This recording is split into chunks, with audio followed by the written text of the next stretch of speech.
महापुरुष जो सॉन्ग बना है उसके लिए सबसे पहले तो मैं राइटर और जिसने संगीत दिया है और राइटिंग किया है उनको बहुत बहुत धन्यवाद देता हूँ। स्वर देने वाले जो अशोक जी है उनको भी मैं बहुत बहुत अभिनंदन देता हूँ।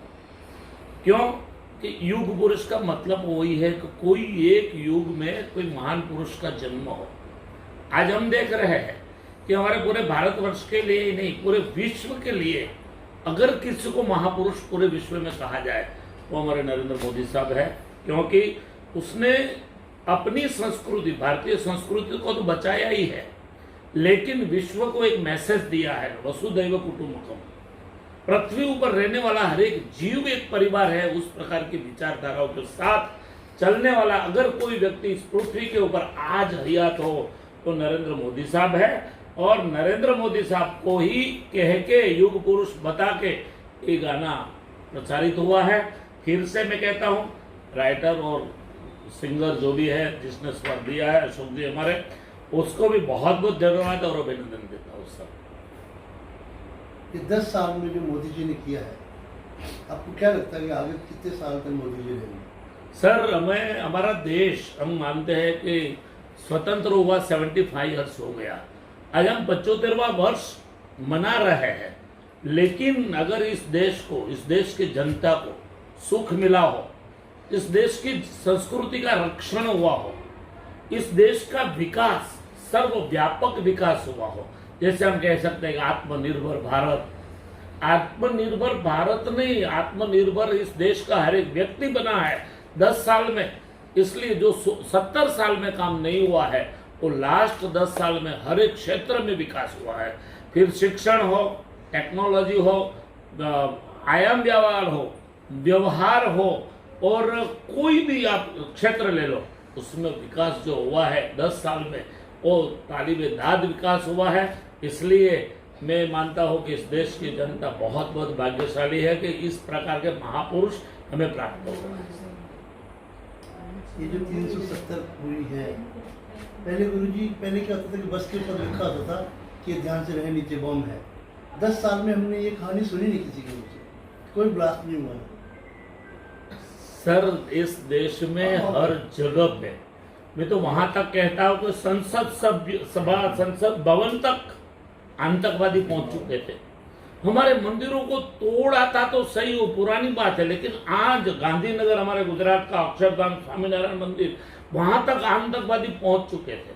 लेकिन हम गर्व के साथ कह सकते हैं कि इस 10 साल में आतंकवादी ने अपने देश में आने की हिम्मत तो नहीं की है लेकिन सर्जिकल स्ट्राइक करके मोदी ने वहां भी एक संदेश दिया है कि हम किसी से कम नहीं है।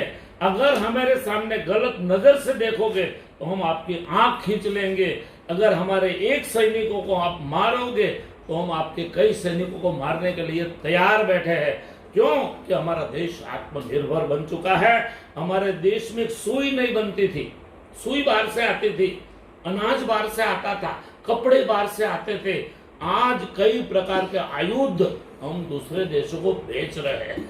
आज हमारा हरिकोटा क्षेत्र देखो तो कई प्रकार के ग्रह अगर पृथ्वी के ऊपर भेजना है अंतरिक्ष में तो हमारा ये जो टेक्नोलॉजी ताकत बढ़ी है देश में तो विश्व में और कोई देश के पास इस प्रकार की ताकत नहीं है।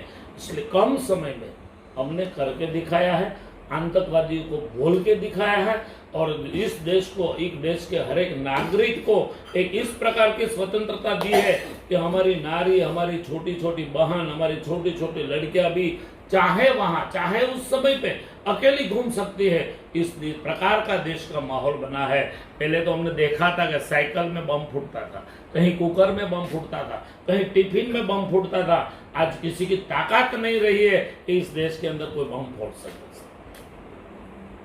तो इसका मतलब ये जो शायद स्टूडियो ने कोशिश की है अंजना जी ने वो सराहनीय है। बिल्कुल सर, अंजना जी को भी मैं वंदन करता हूँ, अंजना जी को अभिनंदन देना चाहता हूँ कि जो स्वराज स्टूडियो के माध्यम से उसने इस देश की जो वर्तमान परिस्थिति है वो समाज के सामने रख के टेक्नोलॉजी का यूज करके मोदी साहब को अगर पीएम तक किसी ने पहुंचाया हो तो मैं मानता हूं कि मीडिया जगत ने पहुंचाया है। सोशल मीडिया ने पहुंचाया है, सोशल टेक्नोलॉजी ने पहुंचाया है। इसलिए अंजना जी को तो जितना धन्यवाद दो उतना कम है। ये काम इसके अलावा और कोई नहीं कर सकती है। इस देश की नारियों को वंदन है। और मनोज सरगम जी और राजेश झा जी ने भी कोशिश की है। हमारे मनोज सरगम जी के लिए तो मैं क्या बताऊं, अच्छे गायक भी है, अच्छे राष्ट्रभक्त भी है, और उनका एक ही विचार है, मैं भी मेरे देश के लिए कुछ करके दिखाऊं। हमारे सैल्यूट तिरंगा के राष्ट्रीय प्रेसिडेंट राजेश झा साहब, उनको भी मैं बहुत बहुत धन्यवाद देता हूं कि 4 साल की इस छोटी सी उम्र में सैल्यूट तिरंगा को देश की सीमाओं को पार करके विश्व के कई देशों तक पहुंचाया किसी व्यक्ति ने हो, तो उसका सारा श्रेय राजेश झा जी और हमारी राष्ट्रीय कमेटी और पूरे छोटे से छोटे कार्यकर्ता जो सैल्यूट तिरंगा के साथ जुड़ के राष्ट्र विकास का, राष्ट्र भावना का काम कर रहा है। इसलिए मैं मनोज जी को भी बहुत धन्यवाद देता हूं, मनोज सरगम जी को, और राजेश झा जी को भी बहुत बहुत अभिनंदन देता हूं। भारत माता की भारत माता की जय। वंदे मातरम। वंदे मातरम।